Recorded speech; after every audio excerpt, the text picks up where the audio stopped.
il est 21h14. Tu es chez toi, tranquille. Et soudain, plus rien, plus de lumière, plus de chauffage, plus de frigo. Même ton Wi-Fi a disparu, ton téléphone affiche encore 43% de batterie, mais aucun réseau. Dehors, la rue est plongée dans le noir total. Pas un lampadaire, pas une fenêtre allumée. Au début, tu te dis, ça va revenir ? Une heure passe, puis 2, puis 12, et ça ne revient pas. Ce n'est pas un scénario inventé. Des millions de personnes ont déjà vécu une situation semblable. 28 avril 2025, Espagne et Portugal, 15 gigawatts de production disparaissent en quelques secondes. Des millions de foyers paralysés, des hôpitaux à l'arrêt, 7 morts, dont 3 intoxiqués au monoxyde de carbone. 3 janvier 2026, Berlin, sabotage des câbles haute tension. 45 000 foyers dans le noir, 100 000 personnes dans le froid, pendant près de 5 jours. La plus longue coupure depuis la fin de la Seconde Guerre mondiale. 21 mars 2026, Cuba, 10 millions de personnes plongées dans l'obscurité totale. Et en France, tempête Ciarán, novembre 2023, 1,2 million de foyers touchés, certains pendant 5 jours. Certains foyers bretons ont attendu près de 3 semaines. Aujourd'hui, la menace dépasse les tempêtes et les sabotages. Depuis le 28 février 2026, la campagne américano-israélienne sur l'Iran a mis le feu aux marchés mondiaux de l'énergie. L'Iran bloque de facto le détroit d'Ormuz par lequel transite 20% du pétrole brut mondial. Résultat, un blackout brutal est plus probable que jamais. Et toi, serais-tu prêt si ça arrivait demain ? Dans cette vidéo, je vais te montrer 7 solutions concrètes pour ne jamais rester dans le noir, même si l'électricité disparaît pendant 30 jours. La solution numéro 6 est, selon moi, la plus fiable de toutes. Avant de commencer, si ce type de contenu te parle, laisse un like, un boost, un commentaire et abonne-toi. Ça aide vraiment la vidéo à toucher ceux qui en ont le plus besoin. On y va. Avant de passer aux solutions, il faut comprendre ce que les analystes envisagent pour les prochains mois. 3 scénarios, du plus probable au plus grave. Scénario 1, la crise dure, les prix continuent de monter, pas de blackout total, mais l'énergie devient durablement chère. Le gaz européen reste au-dessus de 50 € par mégawattheure. Les factures d'électricité et de chauffage étranglent les ménages. Certaines familles devront choisir entre se chauffer et se nourrir. Les économistes parlent d'un scénario inexorable si le conflit se prolonge. Scénario 2, le conflit s'étend, l'Europe rationne. Les frappes touchent des infrastructures pétrolières clés du Golfe.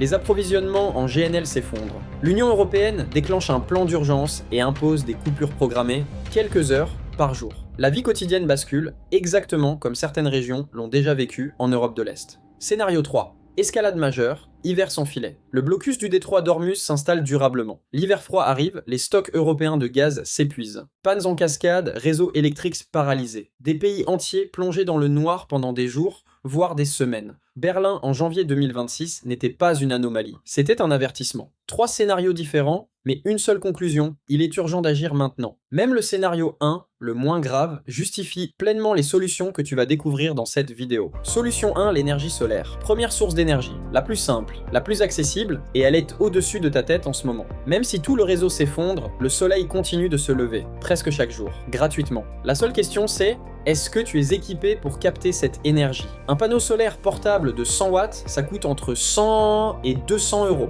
Avec ça, tu peux recharger ton téléphone, ta radio, tes lampes LED, tes batteries portables et même de petits appareils médicaux. En pleine crise énergétique, quand le gaz dépasse les 50 € le mégawattheure, cet investissement devient rentable dès la première coupure. Conseil pratique, choisis un modèle pliable avec port USB intégré, minimum 60 watts. Positionne-le face au sud, incline-le à un angle égal à ta latitude située à 45 degrés nord, incline à 45 degrés. Et surtout, commande-le maintenant. Lors du blackout de Berlin, les stocks en ligne se sont vidés en 48 heures. Mais même si tu n'as rien acheté, le soleil peut quand même travailler pour toi. Premier hack, le four solaire parabolique. Prends un vieux parapluie, ouvre-le à l'envers, recouvre l'intérieur entièrement de papier aluminium, côté brillant vers l'intérieur. Pose un récipient noir au point focal, là où les rayons convergent. Tu viens de créer un réflecteur capable d'atteindre 150 à 200 degrés. Assez pour faire bouillir de l'eau, assez pour cuire un repas. Coût total, 0 €. Deuxième hack, la douche solaire improvisée. Prends un sac plastique noir, un sac poubelle, fais l'affaire.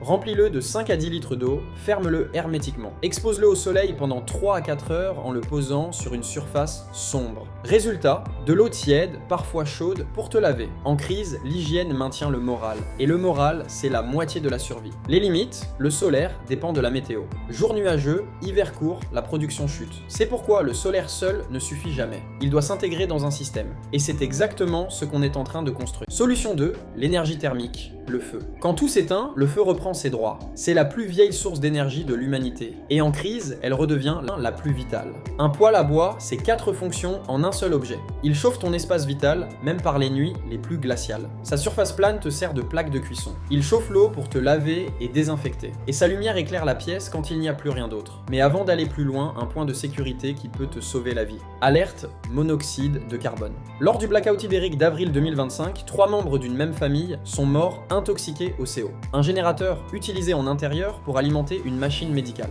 Le monoxyde de carbone produit les a tués dans leur sommeil. Le monoxyde de carbone est inodore, invisible et il tue en quelques heures. Un détecteur de CO à pile coûte 20 €. Achète-en un. Place-le dans la pièce où tu fais du feu. Ce n'est pas optionnel. Conseil pratique. Si tu utilises un poêle, un réchaud ou n'importe quelle combustion en intérieur, laisse toujours une fenêtre entrouverte de 3 à 5 cm, même en hiver. Le flux d'air frais évacue le CO. Pas de ventilation ou danger mortel. Maintenant, si tu n'as pas de bois ou plus de bois, voici comment en fabriquer.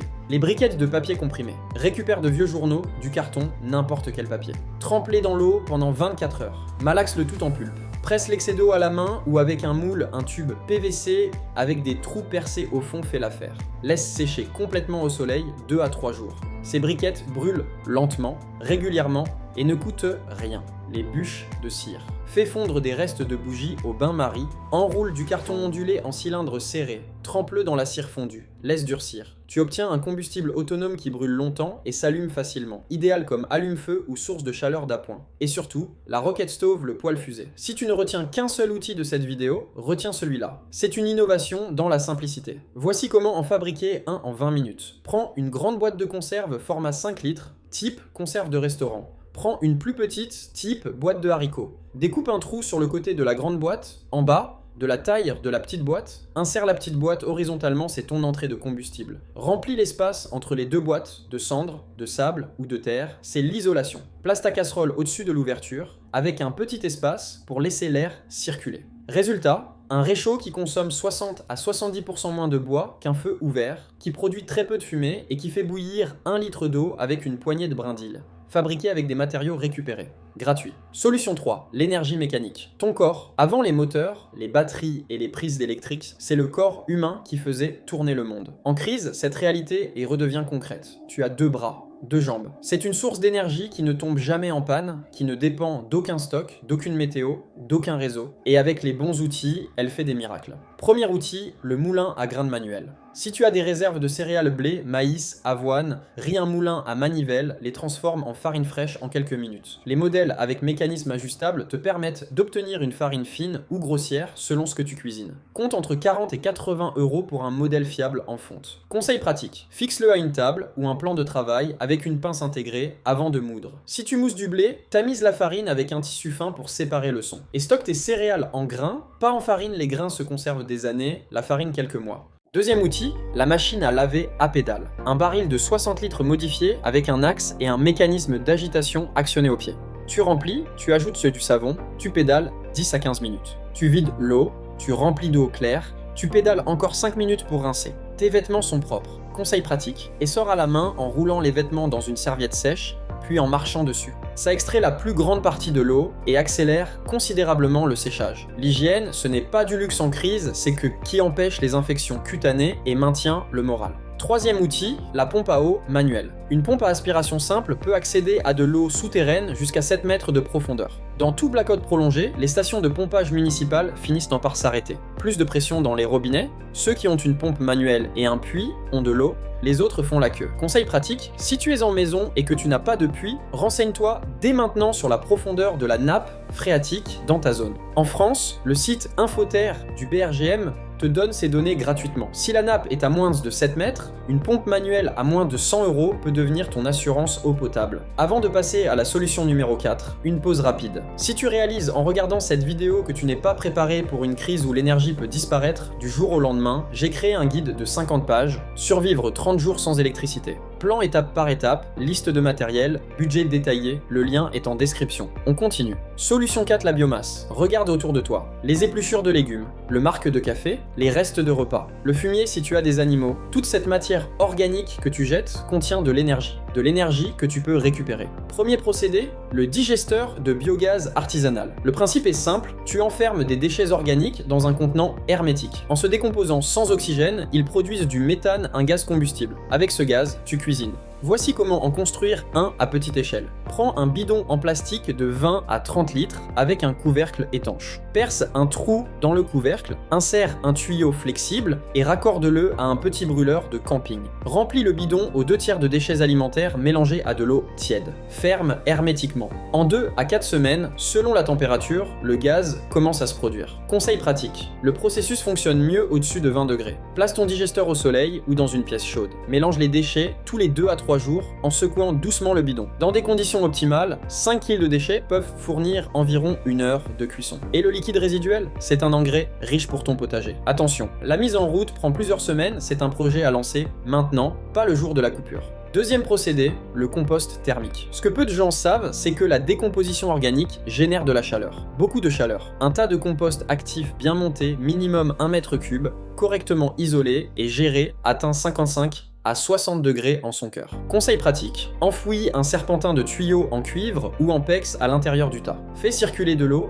dedans par gravité ou avec une petite pompe. Tu obtiens de l'eau chaude qui peut durer 2 à 3 mois dans des conditions optimales, avec un tas correctement alimenté, retourné régulièrement et isolé du froid extérieur. Pas de feu, pas d'électricité, juste de la biologie. Troisième procédé, les lampes à huile végétale. Prends un petit récipient en verre ou en métal, un pot de confiture, fais l'affaire. Verse de l'huile végétale dedans. Plonge une mèche de coton tressé, un lacet de chaussures en coton par exemple. Laisse la mèche s'imbiber 5 minutes. Allume. Conseil pratique, une cuillerée à soupe d'huile peut fournir environ 2 à 3 heures d'éclairage doux. Tes huiles de cuisson usagées, au lieu de les jeter, deviennent une réserve d'éclairage. Filtre-les à travers un tissu avant utilisation pour réduire la fumée. Et garde toujours la lampe sur une surface stable, le récipient chauffe. Solution 5. L'énergie éolienne. Le vent. Invisible, gratuit et souvent disponible exactement quand le soleil ne l'est pas la nuit, les jours couverts et en hiver. C'est le complément naturel du solaire. Une petite éolienne artisanale d'1 mètre de diamètre, dans des vents de 25 à 30 km/h, produit entre 50 et 100 watts. C'est modeste, mais c'est suffisant pour recharger des batteries,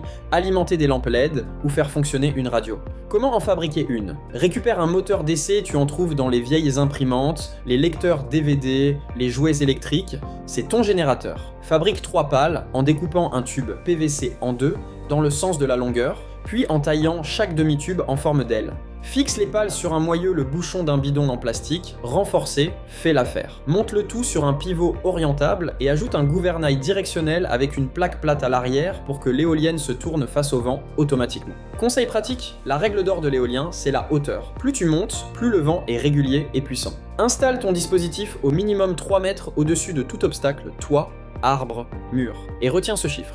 Doubler la vitesse du vent multiplie l'énergie disponible par 8. Chaque mètre de hauteur, gagnez compte. Mais l'éolien, ce n'est pas que l'électricité. Le vent peut travailler pour toi directement. Le séchoir à aliments éolien. Construis un cadre en bois avec des plateaux grillagés superposés, du grillage fin ou de la moustiquaire tendue sur des cadres. Place-le dans un endroit ventilé, orienté face au vent dominant. Les fruits, les légumes et les viandes découpées en fines tranches sèchent en 2 à 5 jours selon les conditions. Conservation longue durée, sans énergie, sans réfrigérateur. Conseil pratique, coupe les aliments en tranches de 3 à 5 mm d'épaisseur pour un séchage uniforme. Ajoute un toit incliné au-dessus pour protéger de la pluie et du soleil direct qui détruit les vitamines.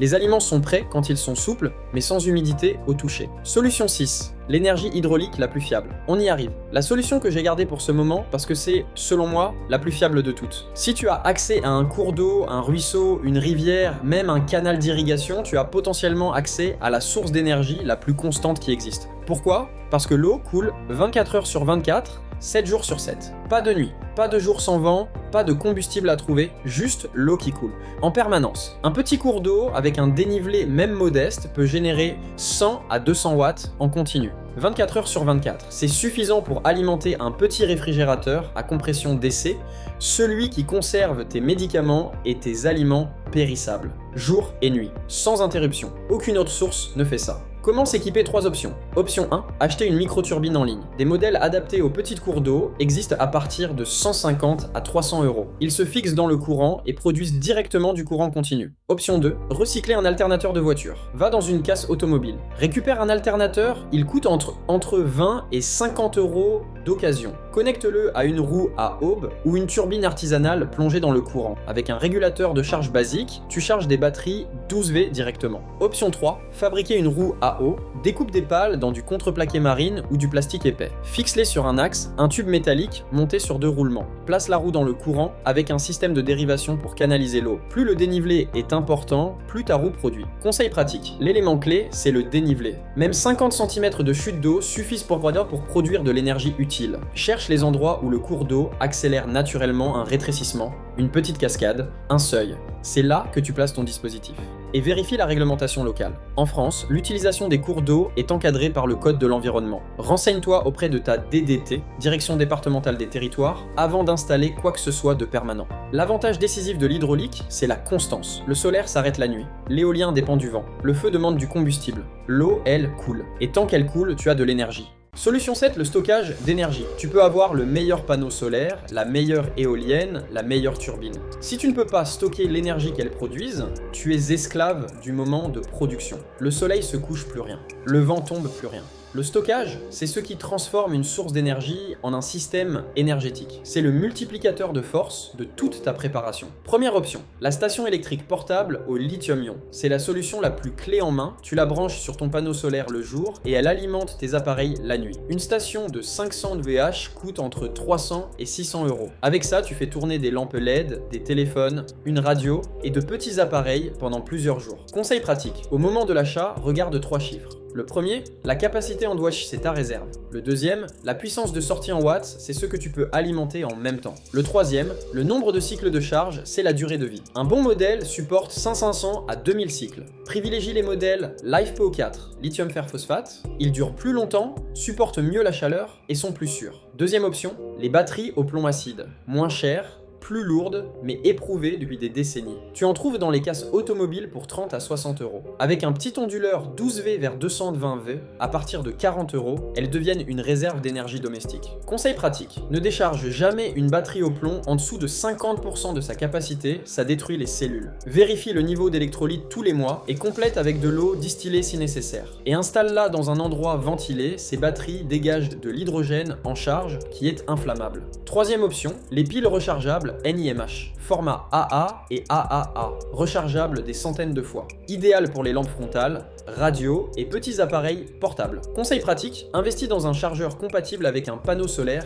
USB. Achète des piles de marque Eneloop, par exemple, qui conservent 70% de leur charge après un an de stockage. C'est le genre de détail qui fait la différence entre j'ai des piles et j'ai des piles qui marchent. Lors du blackout de Berlin en janvier 2026, les mairies, gymnases et écoles du quartier ont été transformées en centre d'hébergement d'urgence. Des habitants s'y sont retrouvés pour trouver de la chaleur et recharger leur téléphone par températures négatives. Parmi les 100 000 personnes touchées, 74 maisons de retraite étaient sans chauffage ni électricité. Ceux qui avaient une bougie, une couverture supplémentaire ou simplement un téléphone chargé étaient mieux lotis que leurs voisins, pendant 5 jours. Sans stockage, tes sources d'énergie restent fragiles. Avec stockage, elles deviennent un système cohérent et résilient. C'est la pièce qui complète le puzzle. On vient de voir 7 solutions, 7 façons de produire, de capter et de stocker de l'énergie quand tout le reste s'effondre. Le soleil, le feu, ton propre corps, les déchets organiques, le vent, l'eau et le stockage qui lient tout ça ensemble. Certaines de ces solutions ont des milliers d'années.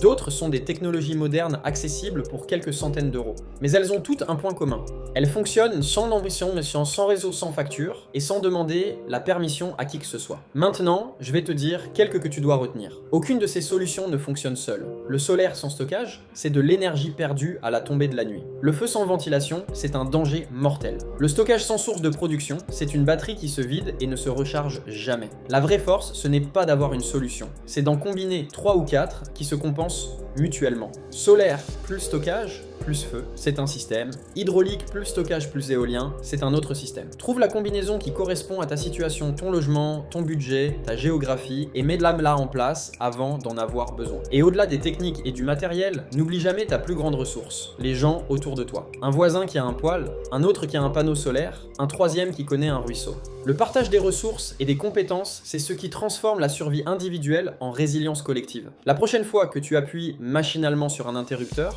pose-toi une seule question. Si demain, plus rien ne s'allume, est-ce que je suis prêt ? Si la réponse est non, j'ai exactement ce qu'il te faut. Mon guide, Survivre 30 jours sans électricité. 50 pages, 18 chapitres. Tu y trouveras comment gérer les 72 premières heures, la première semaine, le mois complet. Des checklists imprimables, des budgets par palier du kit à 50 € au système complet, un plan d'urgence, 24 heures, minute par minute, un bonus adaptation été versus hiver, et un chapitre spécial appartement pour ceux qui n'ont ni jardin ni poêle à bois. Si cette vidéo t'a appris quelque chose, mets un pouce bleu, un boost et partage-la à quelqu'un qui n'est pas encore prêt. Et abonne-toi si ce n'est pas encore fait, on publie du contenu survivalisme et préparation presque chaque semaine. Avant de finir, je vous offre le cadeau promis au début. Merci d'avoir regardé jusqu'ici, vous trouverez le lien de téléchargement de votre guide gratuit dans la description de cette vidéo. A très vite sur Éco Décryptage.